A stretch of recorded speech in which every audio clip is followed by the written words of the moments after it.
네, 오늘 함께 나눌 말씀은 마태복음 8장부터 말씀이죠. 우리 1장부터 마태복음 7장까지 내용들을 한번 쭉 장제목으로 가지고 함께 이야기 나눌 텐데요. 그냥 한번 들어보시고 여러분들 머릿속에 얼마나 남아있는지 한번 점검해 보시면 좋겠습니다.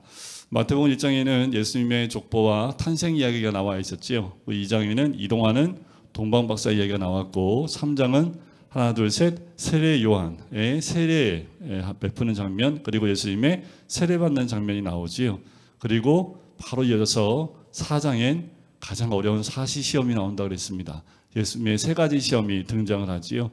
그 다음에 5장부터 7장까지 5장, 6장, 7장은 산상수훈이라고 해서 예수님이 산에 올라가 앉으셔서 말씀하셨던 그 말씀들이 모여져 있는 장이 5장부터 7장까지의 내용입니다. 자, 이제 8장 들어갈 텐데요. 8장과 9장은 특별히 예수님의 이적을 모아놨다라고 보시면 됩니다.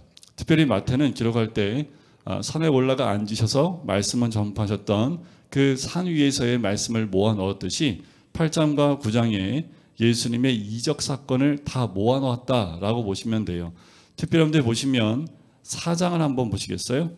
4장 끝부분에 보면 23절에 보면 예수님께서 가르치시고 전파하시고 고치시니라고 나오지요. 가전고라고 말씀드려요. 가전고. 첫 글자만 따면 가전고. 똑같은 말씀이 어디에 나오냐 하면 9장에 보면, 뒤로 가서 9장 35절에 보면 똑같이 또 나옵니다. 회당에서 가르치시고 복음을 전파하시며 모든 약한 것을 고치시니, 가전고가 또 나오지요. 이게 샌드위치 구조라고 해서요.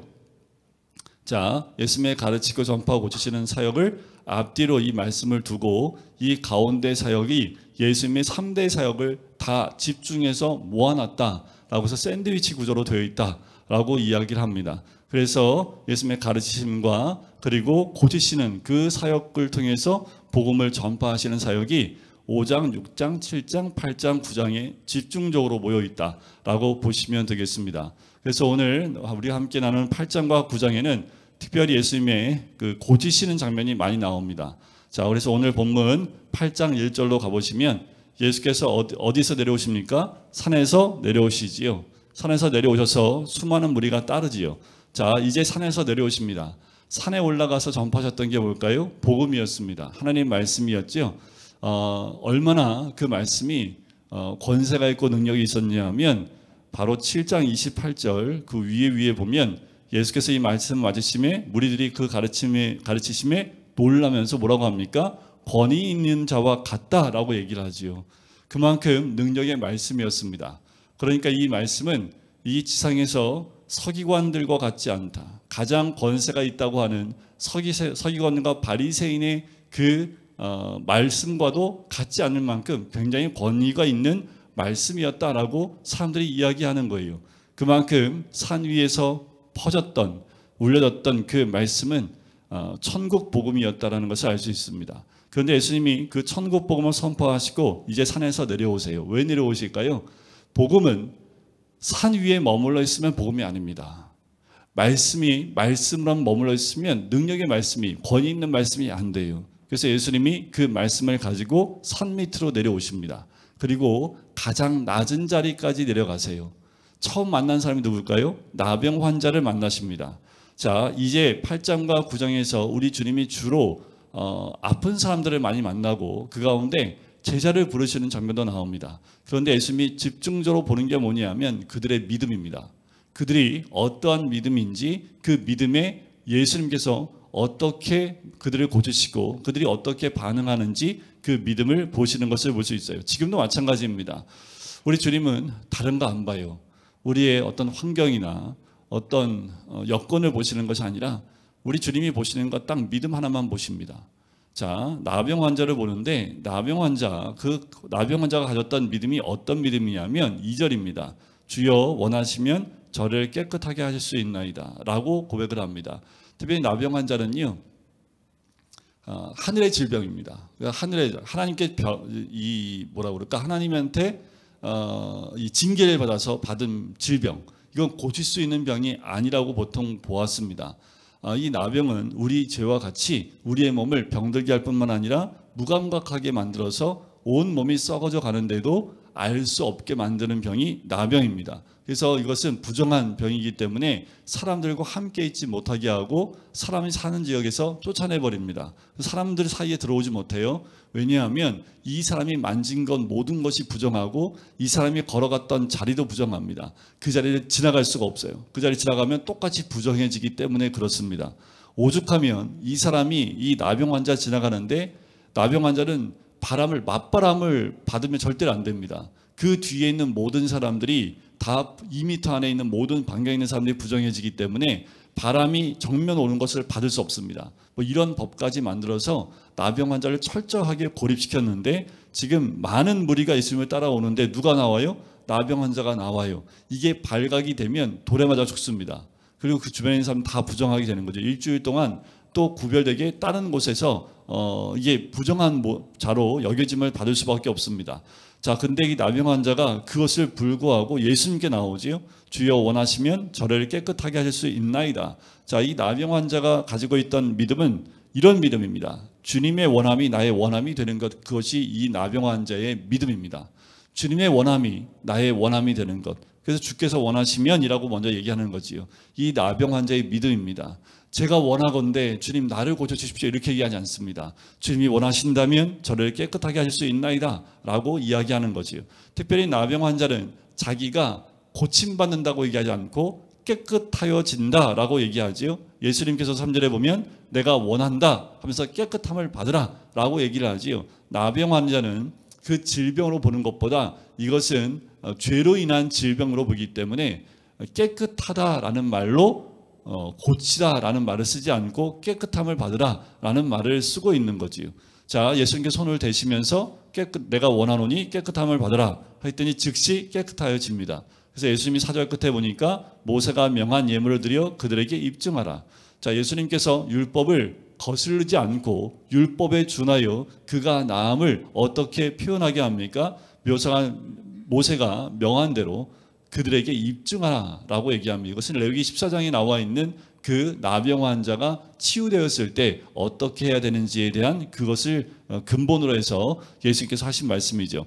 자, 이렇게 나병 환자를 고치고 난 다음에 5절에 보니까 가버나움에 들어가시지요. 한 백부장이 나와서 간구합니다. 이 백부장은 이방이라는 것을 알 수 있겠지요. 유대인 아닙니다. 근데 주여 내 하인이 중풍병으로 집에 누워 몹시 괴로워합니다 라고 얘기를 해요. 근데 특이한 건 뭐냐면 이 백부장은 고쳐달라는 얘기를 하지 않습니다. 자, 내 하인이 중풍병으로 몹시 괴로워합니다. 그때 예수님이 내가 가서 고쳐주리라 라고 얘기합니다. 이 말은 내가 고쳐주기를 원하느냐 라고 지금 예수님이 질문하는 것과 마찬가지예요. 자, 보통 당시 하인 이때 노예는요 그냥 돈으로 사고 파는 그냥 소모품에 불과했습니다. 죽으면 그냥 내 소모품 하나가 깨져버린 것으로 여겨진 때가 이때인데 지금 이 백부장은 자기 하인을 어떻게 해요? 사람으로 대우하는 그 국률한 마음이 있는 것을 보면 알 수 있겠지요. 자, 그래서 고쳐주겠다고 했더니 이 백부장이 뭐라고 하냐 하면 8절 두 번째 줄에 보면 다만 말씀으로만 하옵소서라고 해요.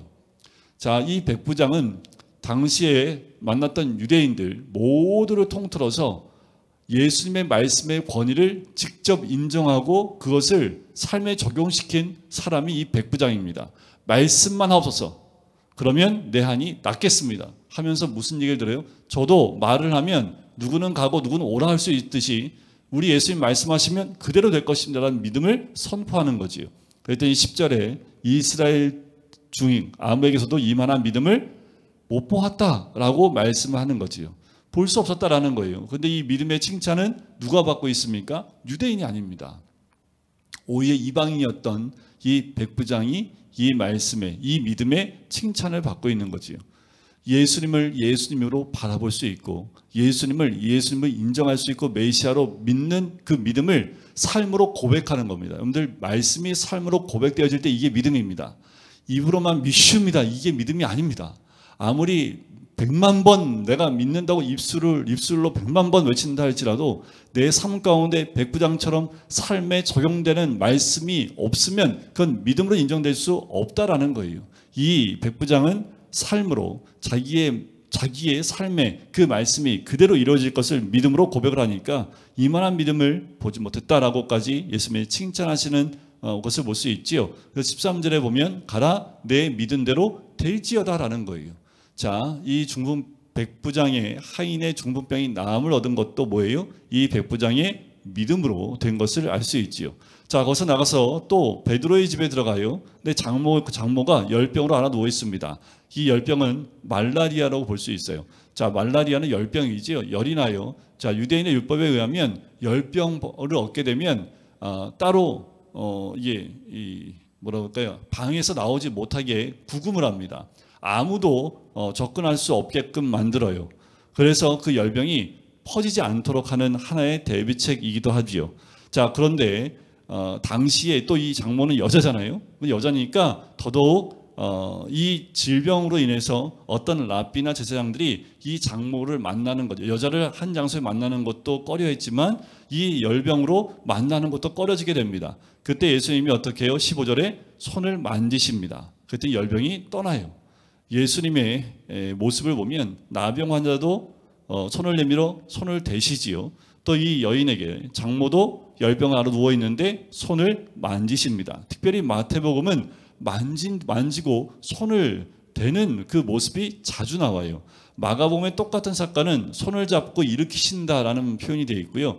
똑같은 사건이 누가복음 4장에 나오는데 거기는 꾸짖으신다라는 말씀이 나옵니다. 근데 특별히 마태는 예수님이 환자들을 만지시는, 터치하시는 장면들이 굉장히 많이 등장하는 것을 볼 수 있어요. 그만큼 힘들고 외로운 자들을 많이 만져주시고 또 그들을 회복시키는 그 주님의 손길을 우리에게 많이 보여주고 있다라고 보시면 됩니다. 자, 16절 두 번째 절에 보면 예수께서 말씀으로 귀신을 쫓아내시고 병든 자들을 다 고치시니, 뭘로 고쳐요? 말씀으로요. 자, 백부장도 뭐라고 했습니까? 말씀으로만 하십시오 라고 해준 것처럼 예수님께서 병든 자를 고치시거나 귀신을 쫓아내실 때로 뭘로 해요? 말씀으로라는 거지요. 여러분들, 말씀이 우리 삶에 들어오면 어둠의 영은 떠나가는 줄 믿습니다. 말씀이 내 안에 들어오면 실제로 질병에서 노임을 받는 역사가 있을 줄 믿습니다. 전에 제가 신대원 그 준비한 전사님들 가르치는 사역을 했다고 그랬잖아요. 그때는 아침 9시부터 저녁 오후 5시까지 그냥 한번 땅 하면 오전 3시간 그냥, 그리고 밥 먹고 와서 오후 4시간 거의 뭐 쉬는 시간도 없이 그냥 쭉 했어요. 그런데 그 가운데 한 선교사님이 그냥 공부하고 싶으셔서 오셨는데, 이분이 한 3달을 공부하셨는데 3달 후에 가르쳤던 그 목사님 찾아가서 간증할 수 없겠냐, 그래서 뭐 선교사님 간증하신다고 하니까 간증할 시간을 드렸어요. 그랬더니 이분이 뭘 말씀하시냐면, 자기가 여기 공부하러 오기 전에 이 디스크 때문에 10분도 앉아 있을 수 없을 만큼 굉장히 고통스러웠대요. 그래서 병원에서도 웬만하면 앉아 있지 말고 누워 계시라고 할 정도로 굉장히 심각했는데, 성경 공부하고 싶어서 왔다가 성경에 집중하다 보니까 자기가 지금 어느새 3시간이 아니라 7시간을 앉아 있는데 허리가 통증이 없다라는 거예요. 그래서 병원 가보셨는데 병원 안 가고 싶지 않다고, 그냥 안 아프니까 안 간다고 하면서 그때 간단하게 간증하시는 그 모습이 지금도 생생합니다. 그분은 너무나 통증이 심했는데 말씀을 배우는 게 너무 재미있고 또 말씀을 암송하고 다른 그 젊은 그 신대원 준비하는 20, 30대의 그 청년들 또 전사님과 같이 막 외우고 또 혼나기도 하고 또 말씀 외우고 하는 그 시간 가운데 아픈 걸 잊은지 모르겠어요. 그런데 그 이후로는 그 허리의 통증이 사라졌다고 얘기를 하시더라고요. 그래서 말씀이 내 안에 들어와서 나를 사로잡으면 실제로 말씀이 우리 삶에 내 육체를 바꿔버린 역사도 있습니다. 이거는 믿으시면 믿는 자에게 일어날 하나님의 역사인 줄 믿습니다. 그런데 이 회개와 함께 말씀이 내 안에 들어오면요, 이제까지 나를 덮고 있었던, 나를 괴롭혔던 모든 것들이 떠나가게 되어 있습니다. 왜냐하면 말씀으로 귀신, 어둠의 영을 쫓아내고 병든 자를 다 고치셨기 때문에 그 말씀이 내 삶에 들어오는 이 역사는 반드시 일어나게 되어 있습니다. 말씀이 머리에만 머무른 게 아니라요, 말씀이 믿음으로 내 삶에 들어오면 그 말씀이 역사하게 되는 것이지요. 그래서 지금까지 이 3가지 사건을 통해서 그 결론이 17절에 나옵니다. 우리의 연약한 것을 친히 담당하시고 병을 짊어지셨도다. 지금 이 사건의 소결론입니다. 연약한 것을 담당하실 뿐만 아니라 병을 짊어지심으로 낫게 하셨다는 거지요. 이것이 이사야에 나와 있는 53장 4절에 나와 있는 말씀인데 이거함을 이루려 하심이더라라는 거지요. 예수님이 하시는 모든 것은 다 뭘까요?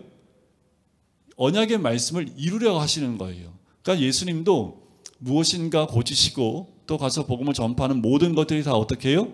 예수님이 원해서 하시는 것이 아니라 이미 구약에 예언되어 있는 말씀 그대로 그 말씀을 따라 삶 속에서 행하시는 모습을 볼 수 있습니다. 그러니까 예수님도 하나님이심에도 불구하고 구약에 나와 있는 예언의 말씀에서 벗어나지 않습니다. 그 말씀을 이루려 이 모든 일들을 해나가시는 모습을 보게 되지요. 자, 23절에 보면 그 제자들과 함께 배에 오르십니다. 우리 예수님이 참 짓궂으신데 짓궂은 이유가 뭐냐면 이 바다, 24절에 바다라고 나오지요. 여기는 바다가 아닙니다. 호수입니다. 호수인데 수평선이 보이는 호수 있죠. 우리나라에선 상상도 안 될 이게 되게 넓어요. 굉장히 커요. 그런데 바다는 아닙니다. 그러니까 유대인들이 보기엔 바다인데 이 헬라인이 보기엔 누가복음엔 호수로 나옵니다.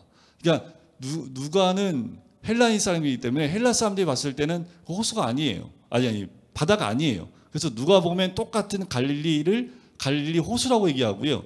마태는 유대인이죠. 그러니까 이 부분을 바다라고 표현을 합니다. 자, 근데 이 갈릴리 바다의 특징은 뭐냐면 지중해 해수면보다 이 갈릴리 바다의 해수면이 훨씬 더 낮습니다. 이게 뭔 일이 있냐면 육지에서 그 사막과 같은 육지에서 뜨거운 바람이 몰려오지요. 그러면 갈릴리 바다에서는 위에는 차가운 공기가 있지요. 이게 밤마다 이렇게 몰려와요. 육지에서 바다로 몰려옵니다. 제가 산 위에 올라가셨을 때는 저녁이라고 그랬습니까? 아침이라고 그랬습니까? 둘 중에 하나인데 저녁이라고 저녁. 그죠? 저녁에는 육지에서 바다로 바람이 분다고 그랬지요. 그러니까 육지에 있는 뜨거운 바람이 바다를 향해서 불어오겠지요. 그럼 바닷가 위에 있는 물은 공기는 그래도 육지보다는 차갑겠지요. 그러니까 두 개가 만나면서 이게 공기가 서로 휘몰아칩니다. 그래서 저녁만 되면 바닷가에 잔잔할 때도 있지만 예측할 수 없는 광풍이 몰아붙일 때가 많아요. 자, 그런데 예수님이 주로 배를 타고 움직일 때는 언제냐면 밤입니다. 참 짓궂으세요. 그런데 베드로와 안드레와 야고보와 요한은 직업이 뭐예요? 어부예요. 밤에 나가면 고생한다는 거 알아요. 정말 밤에 나가서 어부들이 일을 할 때는 생명 걸고 일을 하고 육지에서 그렇게 멀리 떨어지지 않습니다. 근데 꼭 예수님은 움직였다 하면 반대편으로 가야 돼요. 그러니까 예수님이 얼마나 제자들이 힘들었을까라는 생각이 들기도 하는데, 자, 여기서 24절에 보면 바다에 큰 놀이 일어나, 이건 또 다른 이야기입니다. 왜냐하면 여기에 큰 놀이라는 말은 세이스모스라는 헬라 말을 쓰는데 이건 지진이에요, 지진. 근데 동남아시아에 보면은 말짱한데 갑자기 막 바닷물이 확 덮치는 경우가 있지요. 지금 그 지진을 우리가 미리 탐지할 수 있기 때문에 언제 휘몰아칠지를 알 수 있습니다. 근데 과거에는 멀쩡한데 바다가 갑자기 해일처럼 덮여요. 이게 먼 바다 육지에서 밑에 바닥이 지진으로 막 흔들리면 그 여파가 이 해일을 만들어서 덮게 되는 거지요. 지금 여기 나오는 큰 놀이, 그 지진으로 인한 바다에 큰 놀이 일어난 겁니다. 약간 다르죠. 이 똑같은 단어가 어디에 쓰이냐면 예수님이 십자가에 죽으셨을 때 바위가 터졌다는 표현이 나거든요. 그게 이 똑같은 단어가 쓰입니다. 그리고 예수님이 부활하시고 난 다음에 그때 옥문이 흔들린다는 표현 나오죠. 그때 이 똑같은 단어가 또 한 번 쓰여요. 그러니까 여기서는 지진에 의한 큰 놀이 일어난 거지요. 그래서 물결이 덮여요. 자, 지금 배를 타고 가십니다. 배를 타고 가는데 큰 놀이 일어나서 막 지금 배가 웬만하면 그냥 뭐 1, 2m면 그것도 꽤 높아요. 1, 2m도. 그런데 그게 아니라 3, 4m, 5, 6m로 올라갔다 떨어지는 것이 반복되면서 지금 물이 배 안으로 막 들이닥치는 그런 상황이 된 거지요. 근데 24절에 보니까 예수님 어떤 상태예요? 주무시는 거지요. 여러분들 이렇게 기도하실 때 가끔 있지 않으세요? 삶이 너무 힘들어갖고 막 지금 막 이러지도 못하고 저러지도 못하고 그러면 주님 주무시고 계십니까? 내가 지금 이렇게 힘들어 죽겠는데 주님 깨가지도 않고 주무시고 계시지요. 난 지금 이렇게 힘들어 죽겠는데 살려주지도 않고. 근데 이렇게 기도하실 때가 있는 것처럼 이 제자들도 뭐예요? 예수님이 주무시고 계신 거예요. 그러니까 어떻게 해요? 제자들이 예수님을 깨워요. 뭐라고요? 25절에 주여 구원하소서 우리가 죽겠나이다. 그런데 여러분들 4m, 5m까지 올라갔다 떨어지는 제가 항상 요거 볼 때는 요 표현을 할 때는 제가 그 놀이기구에 보면 바이킹 아시죠? 바이킹 타면서 주무실 수 있는 분 어르신들은 못 타보셨으니까 타보셨어요? 바이킹 타보셨어요? 타봤어요? 네, 바이킹 타보고 그 바이킹에 타고 주무실 수 있는 분. 바이킹 해봤자 2, 3m밖에 안 올라가요. 근데 큰 놀이 일어났다는 4, 5m까지 올라간 거거든요. 여기 올라갔다 내려갔다 이건데 예수님 거기서 주무시고 계세요. 대단하신 분이죠. 이게 하나님 아니면은 못 자요. 저는 한 번 타보고 이제 절대로 바이킹 딱 한 번 타고 그다음부터는 절대로 안 탄다고 제가 결심하고 지금까지 네, 놀이동산 가도 청룡차를 막 타는데 절대로 바이킹은 안 탑니다. 근접도 안 합니다. 네, 그건 선한 것이 아니기 때문에 저한테는 선한 것이 아니기 때문에 안 타요. 그런데 예수님은 그런 큰 놀이 있는데도 뭐예요? 주무시고 계세요. 그런데 예수님이 뭐에 계십니까? 제자들 외치면 깨요. 이게 주님의 모습이지요. 주님이 주무실지 모르지만 우리의 외치면 깨어나시는 분이라는 것. 그래서 예수님이 뭐라고 합니까? 어찌하여 무서워하느냐? 믿음이 작은 자들아. 믿음이 작은 자들이에요. 뭐 어떤 사람이 믿음이 작은 자예요? 무서워하는 자들. 왜 무서워해요? 예수님 배 안에 있는데. 지금 예수님과 함께 지금 배 타고 움직이는데 두려울 게 뭐 있어요? 오히려 바람과 그리고 바다를 향해서 꾸짖으셔야 될 텐데 오히려 이들은 풍랑을 보고 그리고 이 큰 노를 보고 오히려 무서워하고 있다는 거죠. 예수님을 집중하지 못하면 우리는 환경을 보게 되어 있습니다. 환경의 큰 변화에 우리의 마음은 무서워질 수밖에 없어요. 그러니까 예수님이 뭐예요? 왜 무서워하느냐는 거예요. 믿음이 없는 자들아 안 한 게 얼마나 감사합니까? 믿음이 작은 자들아. 여러분들 우리 믿음이 작아지는 경우가 어떤 때예요? 환경을 바라볼 때, 상황을 바라볼 때입니다. 그러면 두려워지게 되는 거지요. 그래서 예수님이 모든 것을 평정하시고 조용하고 잔잔하게 하시고 난 다음에 반대편으로 가게 되죠. 그때 사람들이 놀랍니다.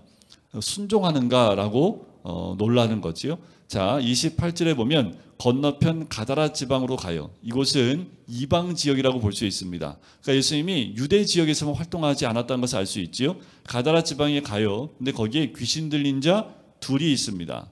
자, 요 둘이라는 표현도 여러분들이 잘 보셔야 될 특징이 있는 게 뭐냐면 마태가 유대인이기 때문에 유대인들은요 두세 사람의 증인이 없어서는 있지 않고서는 그것을 인정하지 않습니다. 그래서 마태복음에 나와 있는 것들을 보면 대부분 둘로 많이 표현이 돼요.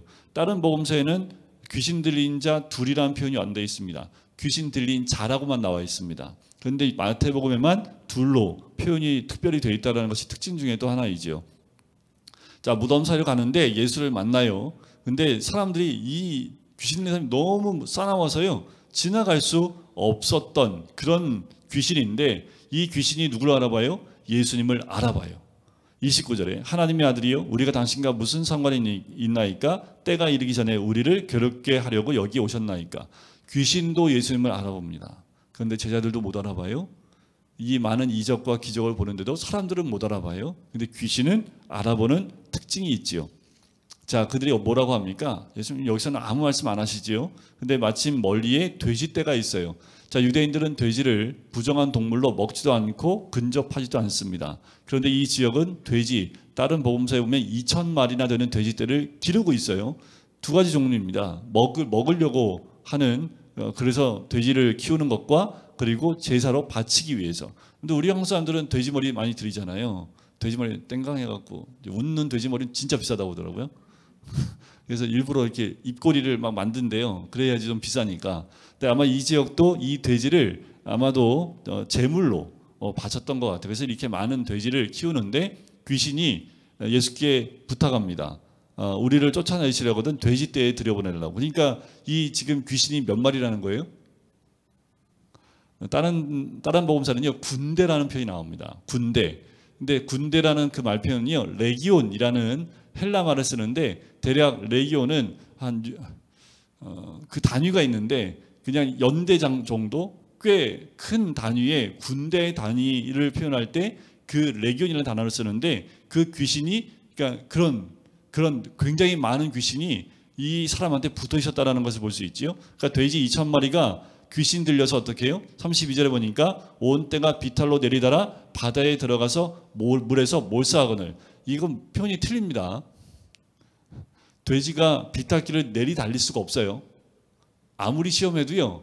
돼지는 다리가 짧아서 올라가는 건 되게 잘 올라갑니다. 그래서 이렇게 지방에서 돼지를 집에서 키우시는 분들 보면 이제 저희 교수님이 그런 얘기를 하시더라고요. 어렸을 때 돼지를 키워봤는데 돼지가 산으로 가면요, 그날은 공친날입니다. 왜 공친날이냐면 올라가는 건 30분에 올라오는데 내려오는데 반나절이 걸린대요. 왜냐면 이게 비탈길을 내려올 수가 없어요. 이렇게 내려오면은 계속 이렇게 앞 코를 찢기 때문에 절대로 밑으로 안 내려온대요. 그래서 이렇게 빙빙빙 돌아서 내려와야 된대요. 그러니까 돼지는 절대로 비탈길을 내려올 수 없답니다. 다 몸 구조상 내려온다는 얘기가 아니라 뒤 엉켜서 떼굴떼굴 구르면 굴렀지 비탈길을 내리 달릴 수 있는 몸 구조가 안 돼 있답니다. 그러니까 지금 귀신이 들렸어도 지금 내리 달리는 게 아니라 어떤 상태예요? 막 뒤에 엉켜 2,000마리가 뒤에 엉켜가지고요. 근데 이 절대로 비탈길을 내려올 수 없는 돼지가 비탈길로 지 몸을 던져서 떼굴떼굴 구르는데 한두 마리가 아니라 2,000마리가 구르는 광경을 한번 생각해 보세요. 거기다가 돼지가 귀신 들리면 어떤 소리 내는지 아세요? 예쁜 소리 안 내겠죠. 사람도 귀신 들린 사람 보면은 소리가 예쁘게 안 나오듯이 돼지도 예쁜 소리 안 내요. 못 내요. 낼 수 없겠죠. 상상만 해봐도 그 2,000마리가 꽥꽥 소리 내면서 이렇게 막 뒤엉키는 걸 상상을 해보면 여기에 치던 자들이 어땠을까요? 얼마나 놀랐을까요? 얼마나 무서웠을까요? 놀라서 시내에 들어가서요, 모든 일과 귀신 들린 자의 일을 고합니다. 대신에 귀신 들린 사람 두 사람 어떻게 해요? 온전하게 앉아 있는 거지요. 그래서 시내에 있는 사람들이 예수를 만나러 와서 봐요. 그런데 이들은 이방인이다 보니까 예수를 만나고 그 복음을 받아들이는 것이 아니라 무서워서 떠나기를 간구합니다. 자, 나중에 한 번 더 칠병이었대 이 지역을 한 번 더 방문하시게 돼요. 자, 그 다음에 9장으로 넘어가면 9장도 똑같이 이적 중심입니다. 다시 배를 타고 본 동네인 가버나움으로 돌아오십니다. 자, 그랬더니 침상에 누운 중풍병자를 사람들이 데리고 와요. 자, 똑같은 말씀이 마가복음 2장과 누가복음 5장에 되어 있는데, 자, 데리고 오는데 누가 데리고 와요? 2절의 두 번째 줄 보니까 예수께서 뭘 보시고? 그의 믿음을 보시고가 아니라 누구의 믿음을 봐요? 그들의 믿음을 보시고요. 그들의 믿음. 자, 마가복음에는 네 사람이 침상을 메고 왔다라는 표현을 쓰고요. 거기에 굉장히 자세하게 기록되어 있는데 사람이 너무 많은 거예요. 항상 예수님이 가시면 치유이적이 따라다녔기 때문에 굉장히 많은 사람이 몰려왔을 뿐만 아니라 바리새인과 서기관도 예수님의 말씀을 들으려고 모였기 때문에 지금 예수님이 집에 들어가 앉아 계신 거예요. 그러니까 집에 들어갈 수 없는 거죠. 그리고 뭐예요? 병든 병자들이 예수님을 한 번만 만나려고 얼마나 주변에 많이 모여 있겠습니까? 근데 지금 집에 들어가 앉아 계시는데 이 중병자를 데리고 어떻게 해요? 못 가니, 예수님한테 못 가니까 어떻게 해요? 천장을 뜯어버립니다. 실제로 이 유대 땅 가운데 이때 당시의 집은요, 야자수 같은 걸 덮고 진흙을 덮고 또 야자수 같은 걸 덮고 그래서 풀잎이나 이런 것들을 덮고 그 위에 또 몇 겹을 했기 때문에 손으로 아니면 간단한 도구로 천장을 뚫을 수 있습니다. 천장을 뚫을 때 생각해 보세요. 얼마나 먼지가 많이 떨어질까요? 근데 그 사람이 중풍병자가 매달려서 내려오는 것을 봐요. 그리고 그를 책망하는 것이 아니라 뭐예요? 그 네 사람의 믿음을 보시고 중풍병자한테 얘기합니다. 작은 자여 안심하라 내 제사함을 받았느니라. 작은 자야라는 말은 테크론이라는 말인데요. 이것은 어린아이를 부를 때, 그러니까 어린아이, 예쁜 아이를 부를 때 얘야라는 그 말과 똑같은 말입니다. 그리고 안심하라 내 제사함을 받았느니라. 우리가 여기서 체크한 한 가지 할 것은, 자, 이 중풍병자는 누구의 믿음으로 구원을 받았습니까? 본인의 믿음이 없었을까요? 그러진 않았겠지요. 본인의 믿음도 있었겠지요. 근데 예수님이 더 중하게 보셨던 건 뭘까요? 그들의 믿음입니다. 우리가 세상 논리로 하면 질서도 안 지키고 지금 남의 집 다 위에 빵꾸 내버리고 비 오면 다 새게 만들어 놓고 이게 뭐하는 짓이에요 이게 도대체. 한번 혼나야 되겠지요. 근데 예수님은 그런 환경이 중요한 것이 아니라 예수님이 보시는 건 그들의 믿음입니다. 그러니까 그들의 믿음이에요. 공동체의 믿음을 보고 계신다라는 거죠. 여러분들 공동체의 믿음이 굉장히 중요합니다. 한 영혼을 살리고 한 영혼을 구원하는데 공동체의 믿음의 기도가 그 영혼을 살릴 수 있습니다. 하나님 보시는 건 그 사람의 믿음도 중요하지만 그를 살리기 위한 공동체의 믿음도 굉장히 중요하다는 것을 알 수 있지요. 자, 죄사함을 받는다는 말에 서기관들이 신성모독했다고 합니다. 왜요? 죄사함은 하나님만 할 수 있기 때문에. 자, 그 생각을 아시고요. 예수님이 5절에 보면 죄사함을 받았느니라 하는 말과 일어나 걸어라 라는 말 중에 어느 것이 쉽겠느냐? 어느 게 쉬울까요? 제가 항상 질문하는데 지금 예수님이 질문에 서기관들한테 자, 죄사함 받는 것과 지금 너 죽은 병자 일어나 걸어라. 둘 중에 어떤 게 쉽겠느냐라는 거예요. 뭐가 쉬울까요? 뭐가 쉬울까요? 아니 죄사함 받는데 지금 뭐 확인해 볼 수 있어요? 그게 더 쉽죠. 제가 지금 너 죄사함 받았어. 확인할 방법이 없잖아요. 나중에 죽어봐야 하는 거지. 그러니까 이렇게 말하는 게 더 쉽지요. 자, 예수님 말씀하시는 이 의도는 뭐냐면 죄사함은 어떻게 죄사함 받습니까? 예수님의 십자가 사역 아니고서는 죄사함 받을 수 없지요. 그러나 그의 질병을 치유하는 것은 예수님의 말씀 한마디면 됩니다. 실제로 그 다음에 보시면 자, 인자가 세상에서 죄를 사하는 권능이 있는 줄을 너희로 알게 하려라 하면서 6절 끝에 네 침상을 가지고 집으로 가라 라고 얘기하시죠. 그때 그 사람이 일어나서 침상을 두고 집으로 가요. 자, 뭐가 쉬워요? 일어나 걸어라. 이게 더 훨씬 쉬운 거예요, 예수님한테는. 하지만 죄사함은요, 예수님이 직접 십자가에 죽어야 되기 때문에 그건 쉬운 게 아니지요. 그러니까 지금 예수님께서 이 질병, 중병자를 낫게 하는 것이 더 쉬워요? 그 죄를 용서하는 게 더 쉬워요? 죄를 사함받게 하는 게 더 어려운 거예요. 그러니까 뭐가 쉽겠느냐라는 거예요.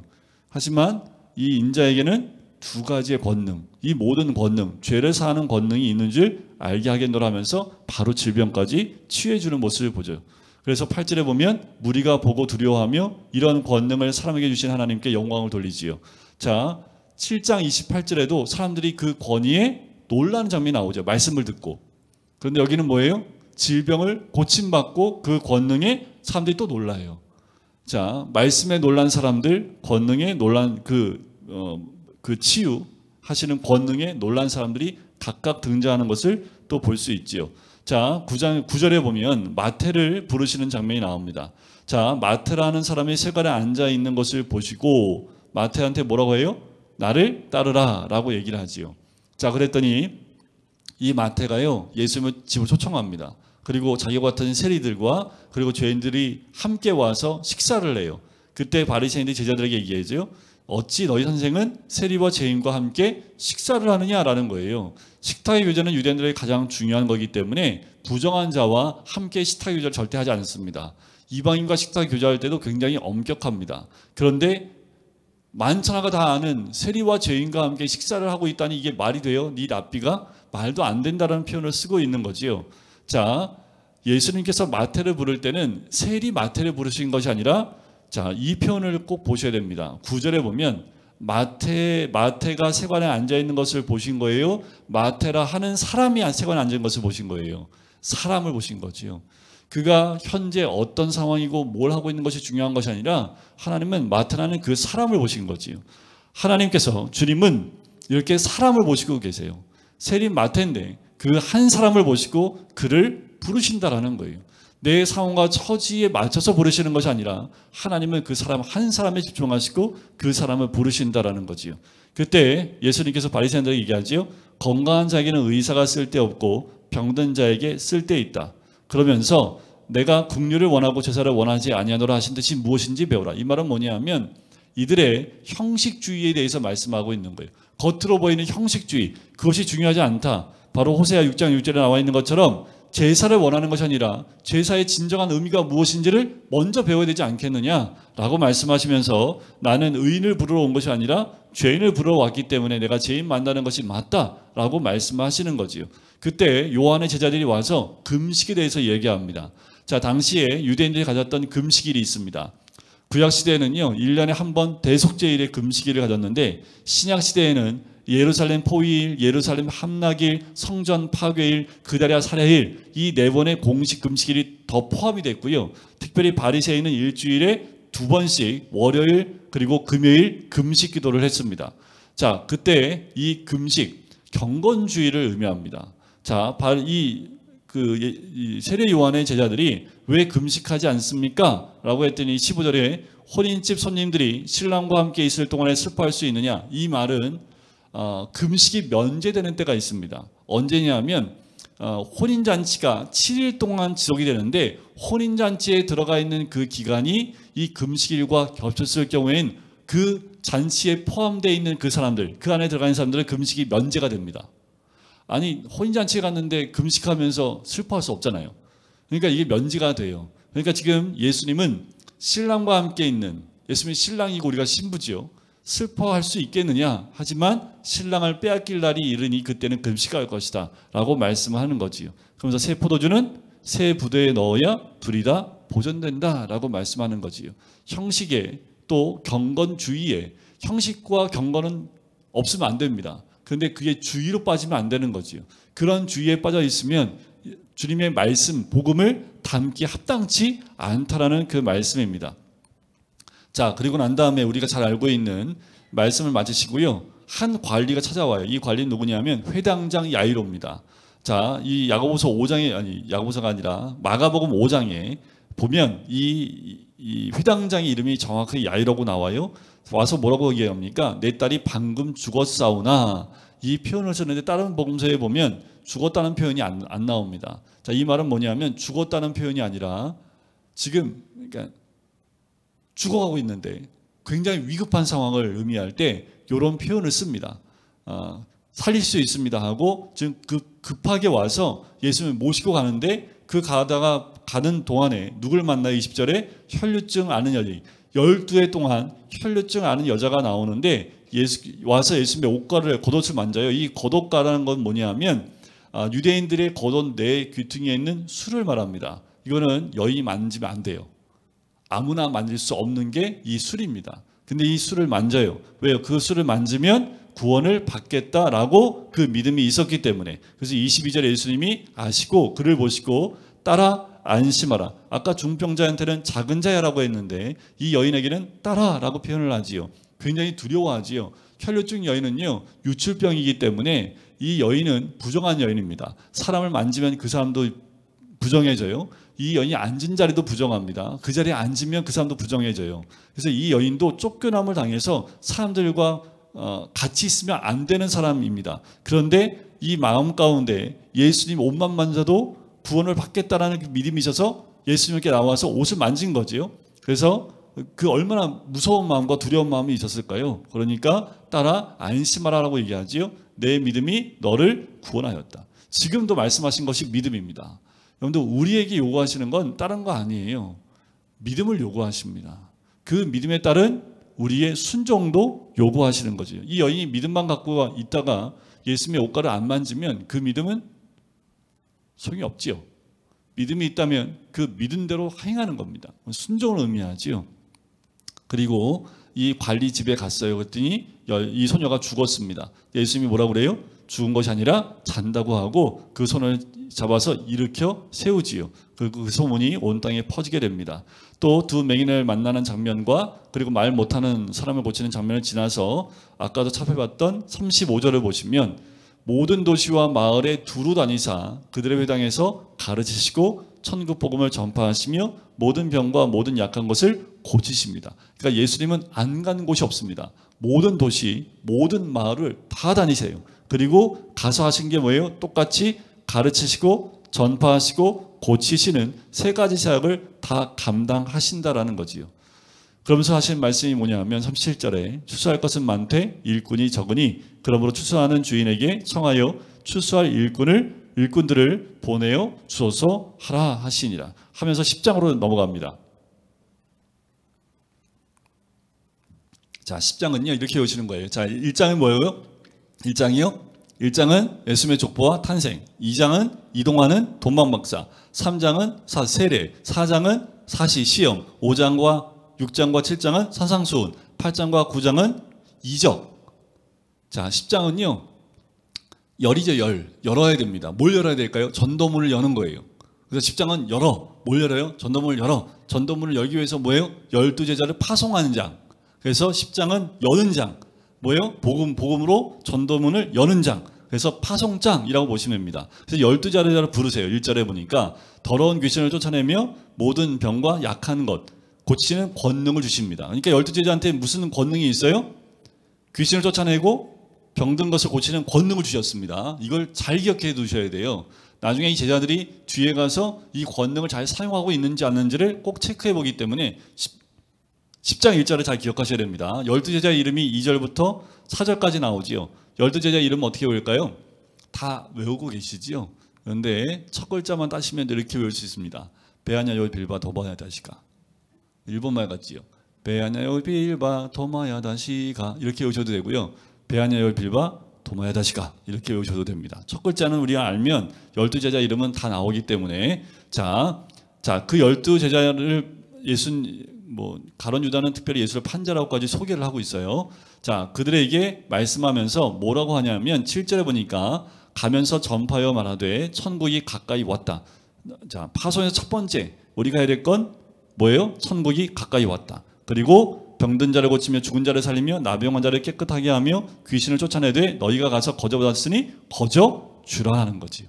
그 권능을 거저받았으니 거저주라 라고 말씀을 하고 있는 겁니다.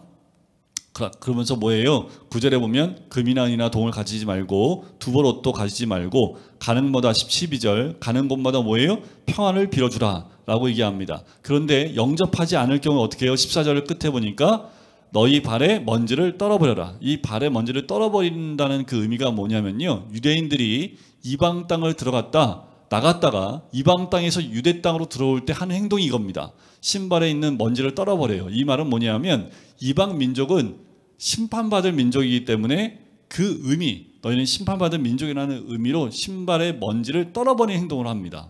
그러니까 이게 지금 유대인들한테 이 신발을 떨면요 굉장히 모욕적인 말입니다. 행동입니다. 자, 근데 예수님이 뭐예요? 그 집이나 성이나 나가서 받지 않으면 발에 먼지를 떨어버리라 라고까지 말씀을 하고 있는 거지요. 자, 그러면서 너희들 파송할 때 이리 가운데 보내는 것과 같다라는 거지요. 믿음의 사람들을 이렇게 보내면 양을 이리 가운데 보낸 것과 같도다. 그러니 너희는 지혜롭고 순결해야 된다. 그리고 17절에 사람들을 삼가라라는 거지요. 사람을 삼가라라는 말은 이런 의미가 있습니다.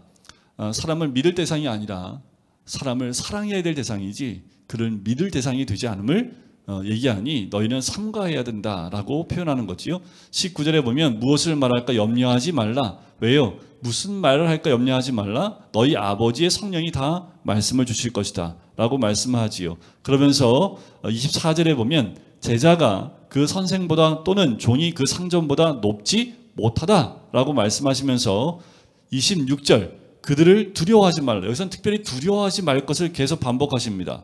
누구를 두려워해야 돼요? 28절 몸은 죽여도 영혼은 능히 죽이지 못하는 자들을 두려워하지 말고 오직 몸과 영혼을 능히 지옥에 멸하실 수 있는 이를 두려워하라.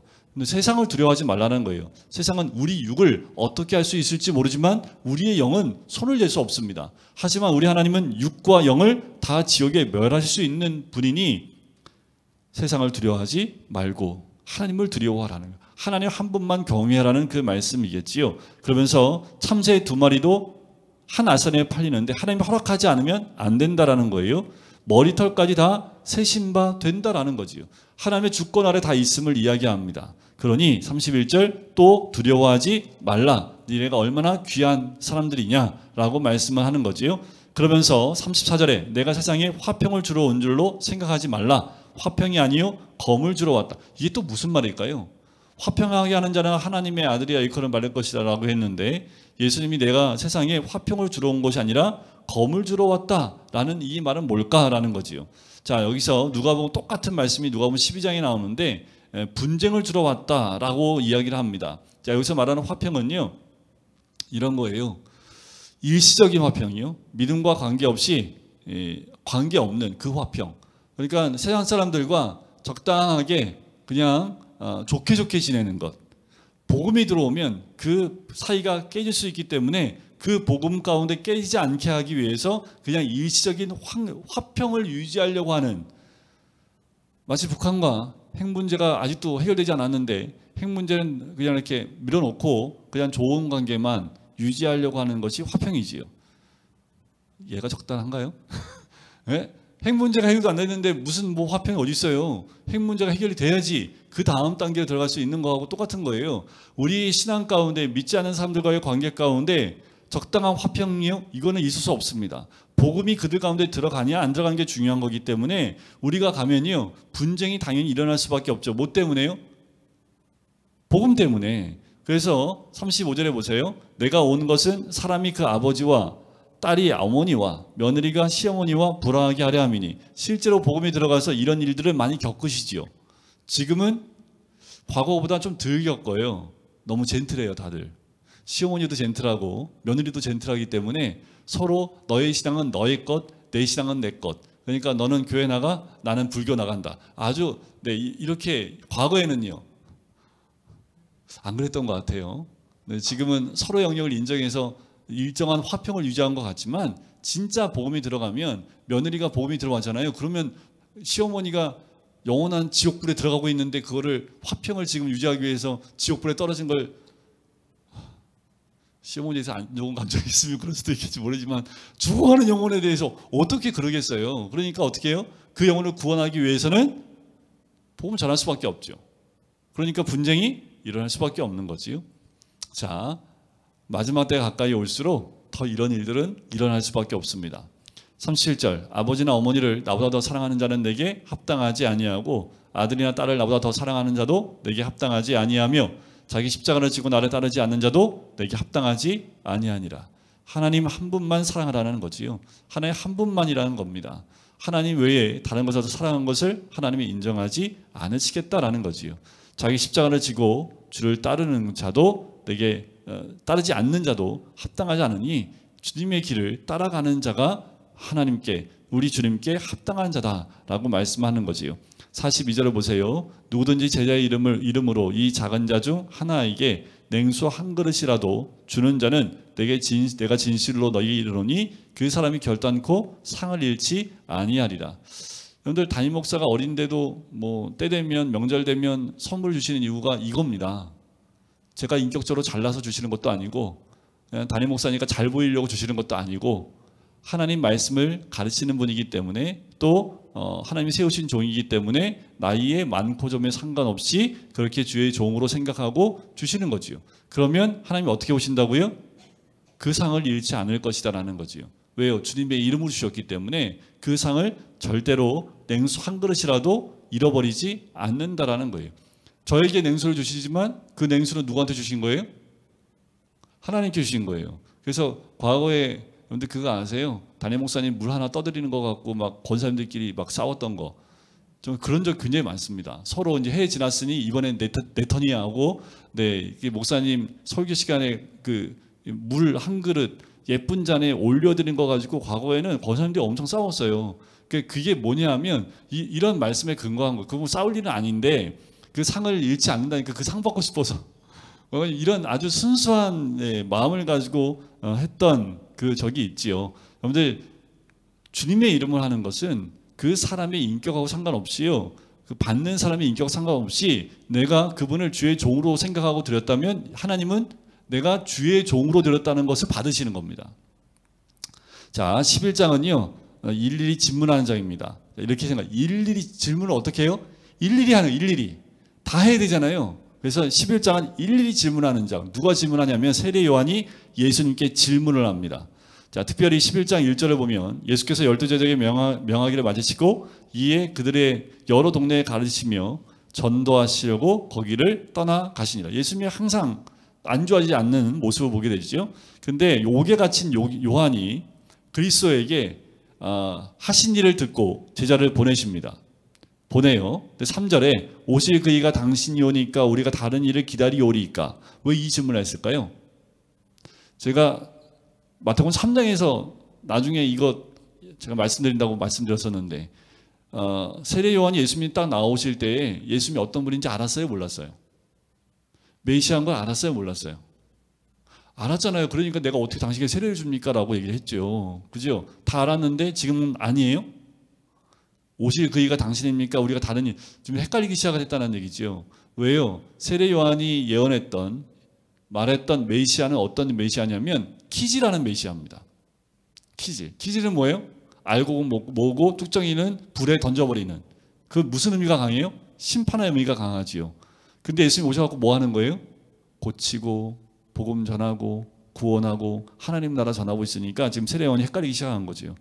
자기가 알고 있는 깨달았던 메시아는 이런 메시아인데 지금 오신 메시아는 다른 일을 하고 있으니까 우리가 오실 그이가 당신입니까? 아니면 다른 일을 또 기다려야 됩니까? 라고 질문하는 거예요. 그러니까 헷갈린 거죠. 왜 헷갈렸냐면 세례 요한이 얘기했던 그 예수님 메시아가 맞아요. 그 예수님은 마지막 재림주를 오실 때 그때 예수님의 모습이 맞지요. 하지만 초림에 오신 예수님은 뭐예요? 구원을 선포하는 메시아입니다.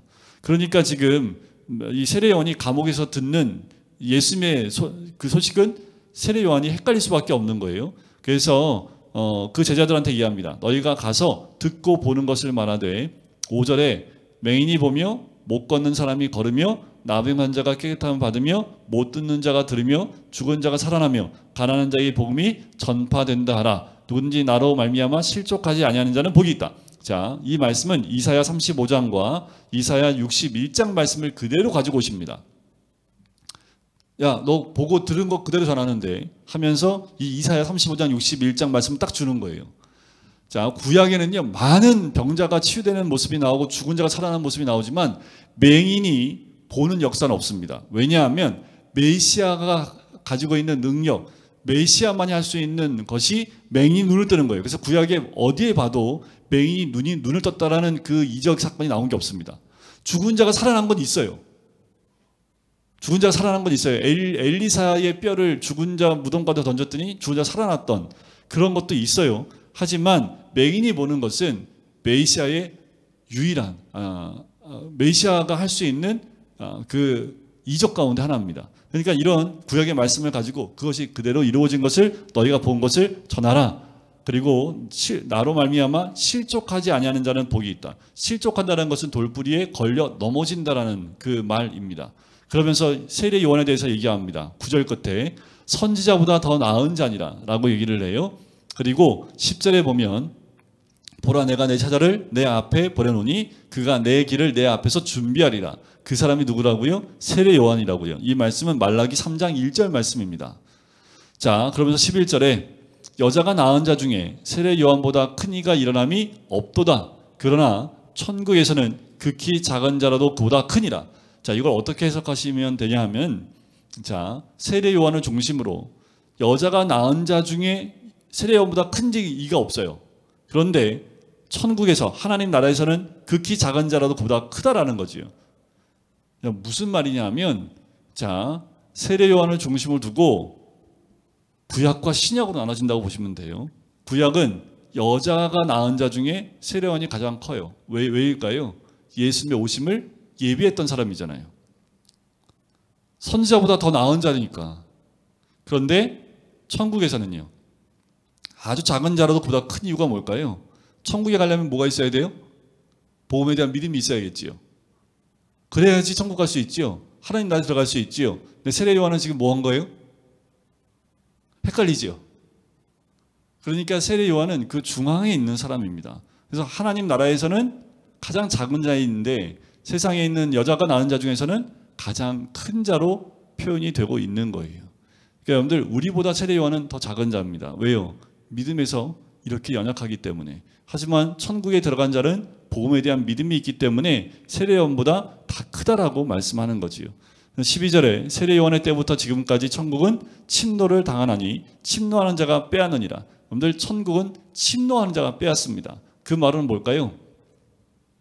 침노한다는 건 뭐냐면요. 자격 없는 사람이 강제로 가져가는 것을 의미합니다.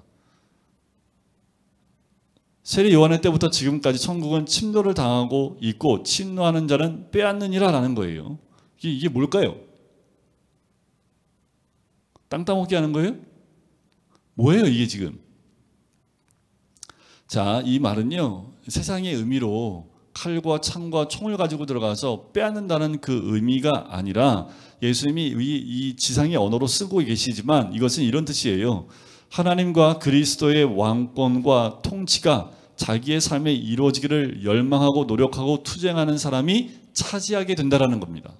그러니까 지금 우리가 생각하는 전투와 전쟁을 통해서 차지하는 땅이 아니라 이 영역을 확대해 나가는 건 뭐냐 하면 하나님의 통치와 그 다스림이 우리 삶 가운데 점점 넓어지는 것을 의미합니다. 이해되세요? 무슨 말인지? 그러니까 내 삶 가운데서 내 가슴만 믿고 여기만 하나님의 통치가 있는 것이 아니라 이 통치가 나로 인해서 우리 가정의 통치가 이루어지고 또 우리 공동체가 이루어지고 내가 일하는 일터에서 이루어진다면 그것은 지금 빼앗고 있는 거예요. 침노하고 있는 거예요. 그 어둠의 영에 빼앗겼던 것을 우리가 침노해서 하나님의 나라 영역으로 더 확장시켜 나가고 있는 거죠. 이게 지금 침노하여 빼앗는 모습으로 우리 주님 말씀하고 있는 겁니다. 그러니까 우리가 해야 될 역할은 뭐예요? 계속 침노하는 겁니다. 침노 당하지 마시고요. 요즘에는 침노 당하는 경우가 더 많아서 침노 당해서 빼앗기는데 예수님 말씀하신 건 뭐예요? 침노해서 빼앗으라 라고 말씀하셨는데 우리는 침노를 거꾸로 당하고 있는 거지요. 자, 침노하여 빼앗는 자가 되어야 됨을 이야기를 합니다. 자, 그러면서 20절부터 나오는 것은 많은 권능을 행하는데도 불구하고 회개하지 않는 책망하는 세 거울, 고라신, 베세다 21절, 23절 가버나움,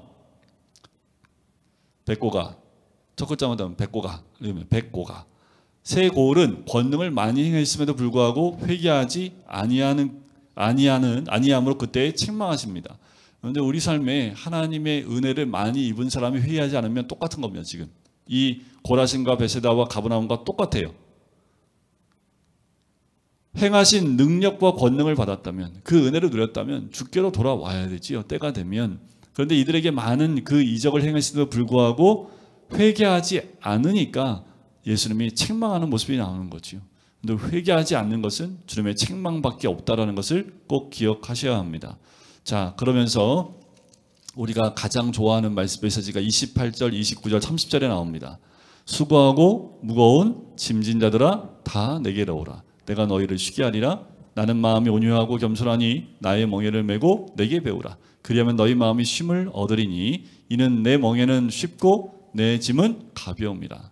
자, 은혜가 되잖아요. 그죠? 근데 제가 이제 한번 여쭤볼게요. 멍에를 벗는 게 쉬운 거예요? 멍에를 하고 있는 게 쉬운 거예요?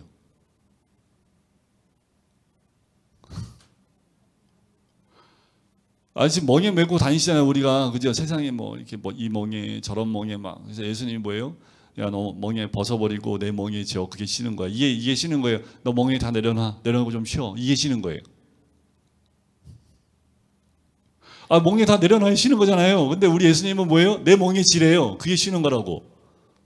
그러면서 내 짐은 가볍대요. 네? 그래야지 너희 마음에 힘을 얻는데요. 내 멍에는 쉽고 가벼우니까 그 무거운 멍에 벗어지고 내 멍에 매면 쉬어. 말이 안 되지요. 자, 그러니까 지금 이게 여기서 내 짐은 내 멍에는 쉽다라는 그 말은요, 몸에 잘 맞는다라는 단어입니다. 그러니까 예수님이 직업이 뭐예요?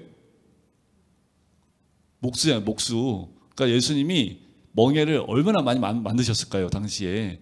이 멍에는요, 혼자 지는 멍에가 아니라 소 2마리나 탈 것, 그 나귀의 2마리에 같이 얻는 그 멍에입니다. 그러니까 그 멍에를 우리 혼자 지고 가는 게 아닙니다. 그 멍에는 주님과 같이 지는 멍에입니다. 그러니까 나의 멍에를 매라고 말씀하는 거지요. 그러면서 예수님과 함께 똑같은 보조로 움직여야 돼요. 한 마리가 먼저 가면 다 쓸립니다. 아파요. 처음에는 서로 이게 안 맞아서 얼마나 많이 아픈지, 서로 주도권 싸움 때문에. 근데 어느 순간부터 서로 아프니까 뭐예요? 보조를 맞춰 나가기 시작을 합니다. 자, 우리 예수님과 보조를 맞춰 나가는 존재이지 우리가 먼저 나가버리면 예수님도 아프고 우리도 아파요. 그러니까 예수님의 멍에를 메고 주님께 배우면서 나가야 마음의 쉼을 얻을 수 있는 거지요. 내 뜻대로 가는 것이 아니라 주님의 뜻에 맞춰가는 겁니다. 그 멍에는 나만 멜 수 있는 멍에입니다. 그 멍에는 나에게 가장 적절한 거예요. 내 멍에를 다른 사람에게 씌우면요, 그 사람 여기 다 까집니다. 못해요. 자, 예수님이 만드신 그 얘기에 나오면 예수님 만드신 멍에는요, 안성맞춤이래요. 그러니까 손을 2번, 보통 멍에 만들고 깎고 또 씌우고 또 깎이면 또 깎아서 거의 맞추는데 예수님이 한번 딱 만들면 딱 맞는 거예요. 딱. 너무 잘 맞는 거예요. 예수님이 우리한테 맞춰주신 멍에는요, 예수님과 함께 지는 멍에는 나한테 딱 맞는 겁니다. 그 멍에를 다른 사람한테 씌우면요, 그 사람은 감당 못합니다. 그러니까 주님은 우리에게 맞는 멍에를 저마다 함께 저어 가주시는 분이기 때문에 이 멍에는 쉽고 내 짐은 가볍다라고 표현하시는 거예요. 그러니 우리 주님 가시는 길을 우리가 배우면서 가면 돼요. 그러면 그 길은 어렵지 않습니다. 왜요? 주님이 함께 메고 가시기 때문에 그렇다라는 거지요. 오늘 함께 기도할까요? 우리 마지막 말씀을 한번 붙잡고 기도하실 텐데, 하나님, 우리가 어떤 질병과 고통 가운데에도 우리가 믿음 가운데 나가면 치유하시고 또 회복시키시는 하나님의 은혜가 있습니다. 때로는 믿음에 흔들리는 세례 요한이라 할지라도 하나님, 그 세례 요한의 모든 사역을 인정하시고 우리로 하여금 천국을 침노하는 자가 되기 원하시는 것이 우리 주님의 뜻이기도 합니다. 하나님, 우리가 가는 곳마다 주의 복음으로 세상을 뒤엎어버릴 수 있는 복음의 사역자가 되게 하여 주시옵소서. 어느 곳을 가든지 주의 나라를 확장할 수 있는 하나님의 사람 될 수 있도록 아버지 인도하여 주시옵소서. 분쟁 나는 것을 두려워하는 것이 아니라 복음으로 그 땅을 점령하며 또 침노하는 자가 빼앗는 것처럼 우리가 이 땅에 나아가서 주의 나라를 빼앗고 또 하나님 나라를 점령해 나갈 수 있는 하나님의 사람 될 수 있도록 인도해 달라고 우리 시간에 같이 한 목소리로 기도하시겠습니다.